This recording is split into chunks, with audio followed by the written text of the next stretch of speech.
We will think of scrapping reservation when India is a fair place. And India is not a fair place. Mayawati ji सही कह रही हैं। जब ये सत्ता में रहते हैं तो सत्ता का जो चश्मा इनका होता है वो दूसरा होता है। सत्ता से जब हट जाते हैं तो चश्मा का पावर बदल जाता है।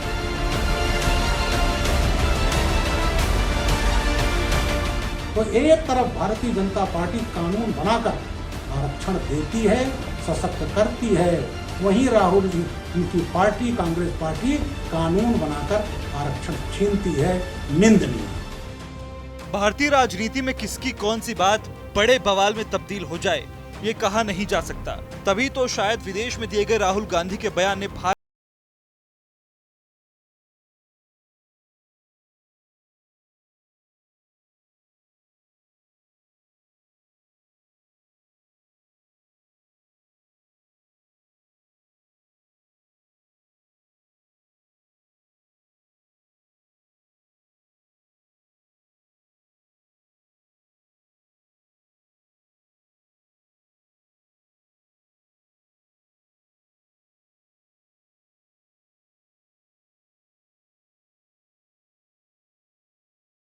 है that 90% of India is not able to play, right? Go through the list of every single business leader in India. And I've done it. Show me the tribal name. Show me the Dalit name. Show me the OBC name. Out of the top 200, I think there's one OBC. They're 50% of India. So we're not treating the symptom.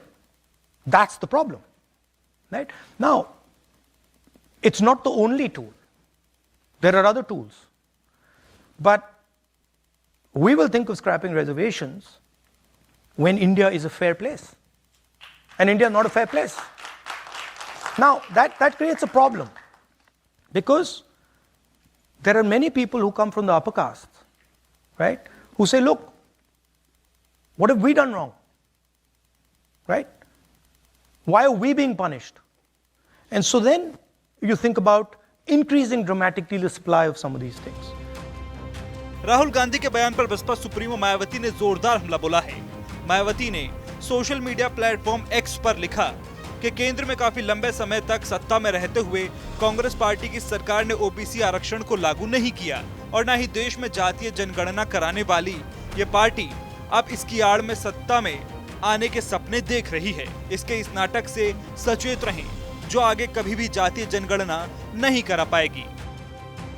इसके अलावा उन्होंने लिखा कि अब Congress party के सर्वे सर्वा श्री राहुल गांधी के इस नाटक से भी सतर्क रहें, जिसमें उन्होंने विदेश में ये कहा कि भारत जब बेहतर स्थिति में होगा तो हम SC, ST और OBC का आरक्षण खत्म कर देंगे। इससे स्पष्ट है कि कांग्रेस वर्षों से इनके आरक्षण को खत्म करने के षड्यंत्र में लगी है। तो वहीं बीजेपी से राज्यसभा सांसद ब्रजलाल ने राहुल गांधी पर निशाना साधते हुए कह दिया कि बीजेपी कानून बनाकर आरक्षण देती है और कांग्रेस आरक्षण छीनती है। राहुल गांधी जी ने अमेरिका में बयान दिया है कि जब उनकी पार्टी सत्ता में आएगी, देश का विकास करेगी, तो वो दलितों का, पिछड़ों का, आदिवासियों का, गरीबों का आरक्षण वापस ले लेंगे। कांग्रेस की जो दिल में बात थी वो राहुल गांधी जी के मुंह पर आ ही गई। 1961 में पंडित जवाहरलाल नेहरू ने सभी मुख्यमंत्रियों को पत्र लिखा था कि उन्हें दलितों का आरक्षण पसंद नहीं है। ओबीसी को तो इन्होंने हमेशा तिरस्कृत किया। 52-53 में काका कालेकर कमीशन, फिर उसके बाद मंडल कमीशन, ये किसी की जो संस्तुतियां थीं वो कांग्रेस पार्टी ने लागू नहीं किया। और जब कांग्रेस सरकार गई तभी जाकर के मंडल कमीशन लागू हुआ और ओबीसी को आरक्षण मिला। मोदी जी ने ओबीसी कमीशन को संवैधानिक दर्जा देकर ओबीसी के आरक्षण को सशक्त किया। जहां तक दलितों की बात है, 1981 में इंदिरा गांधी जी ने अलीगढ़ मुस्लिम यूनिवर्सिटी एक्ट में परिवर्तन किया। अलीगढ़ यूनिवर्सिटी 1920 की है, बीएचयू 1916 का है। बीएचयू आरक्षण देता है, अलीगढ़ मुस्लिम यूनिवर्सिटी आरक्षण नहीं देती है। कांग्रेस के सह पर 1967 में सुप्रीम कोर्ट का जजमेंट फुल बेंच का, तब भी आरक्षण नहीं दिया गया। और 1981 में तो इंदिरा गांधी ने हद कर दी कि उन्होंने कानून में परिवर्तन करके दलितों का आरक्षण छीना। तो जहां एक तरफ मोदी सरकार सीए के माध्यम से जो नागरिकता मिली उसमें 70 से 75% दलित हैं। 370 आर्टिकल हटाया जम्मू कश्मीर से, तब दलितों आदिवासियों को वहां पर आरक्षण मिला, संविधान प्रदत्त अधिकार मिले। तो एक तरफ भारतीय जनता पार्टी कानून बनाकर आरक्षण देती है, सशक्त करती है, वहीं राहुल इनकी पार्टी कांग्रेस पार्टी कानून बनाकर आरक्षण छीनती है। निंदनीय। लेकिन सिर्फ बीजेपी ही नहीं बल्कि एनडीए में शामिल ओपी राजभर ने भी राहुल गांधी को आड़े हाथों लिया और मायावती का समर्थन करते हुए कहने लगे कि सत्ता से हटने के बाद इनका चश्मा बदल जाता है। कि एक समय था कि कांग्रेस आरक्षण को खत्म करने की बात की थी, तो 118 शेड्यूल कास्ट शेड्यूल ट्राइब्स के सांसद जब राष्ट्रपति से मिलने के लिए अपना जाने लगे तो कांग्रेस ने बैक हो गई। कांग्रेस ने कहा कि नहीं, हम आरक्षण खत्म नहीं करेंगे और आप लोग राष्ट्रपति से मत मिलिए। ये वही कांग्रेस है ना।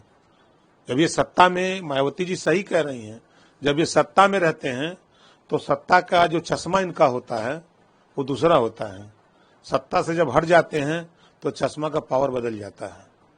इन लोगों को जब सत्ता में रहते हैं तो सूखी घास भी हरी दिखती है, और जब सत्ता से बाहर आते हैं तब वो सूखी घास दिखती है। हालांकि कांग्रेस कह रही है कि मायावती की बातें गलत हैं और वो कांग्रेस ही थी जिसने दलितों और शोषित समाज को आरक्षण दिया था।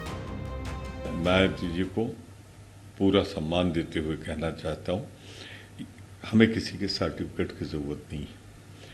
ये कांग्रेस पार्टी थी जिसने बाबा साहब भीमराव अम्बेडकर को समिति का अध्यक्ष बना के देश के लिए एक लिखा कानून, रिटन लॉ, एक रिटन कॉन्स्टिट्यूशन दिया।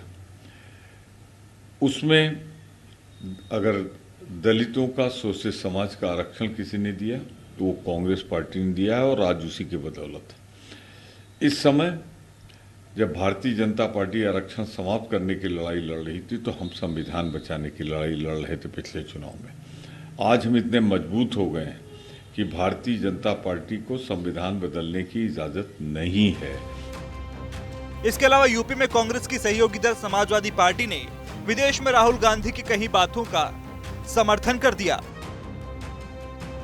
बता दें, विदेशी धरती पर दिए गए बयानों में राहुल गांधी ने यह भी कहा था कि भारत की अभी की स्थिति को समझने के लिए जातीय जनगणना एकमात्र उपाय है और उसी से लोगों की भागीदारी के बारे में पता चल सकेगा।